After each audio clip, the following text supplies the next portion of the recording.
So yan, ito na yung ginawa natin na Hyundai Starex. Ayan. So tapos na siya.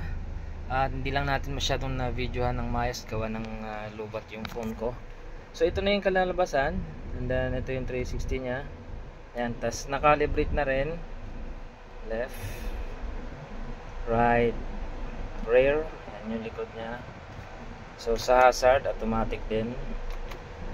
Then signal light. Ayan, kanan, okay.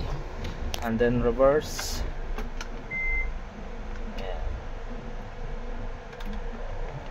napakalinaw na camera. Okay na.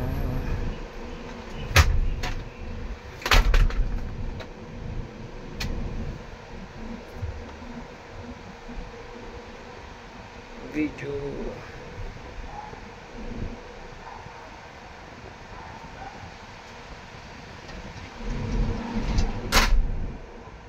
Ayan, may video siya. So sa steering wheel gumagana din. Ayan. Tapos ito yung specs nito ay ito yung bagong unit nila ni sir na pinakabit nila.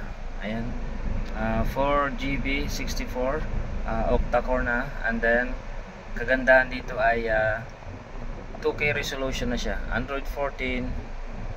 Ayan, 2K resolution.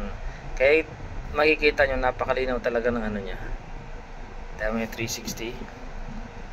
Open natin yung kanyang 360. Ayan, pansin nyo ito. Ayan, napakalinaw ng ano sa harap. Ayan o.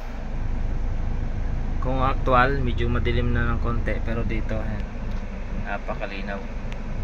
Ayan, ito yung kagandahan ng 2K resolution.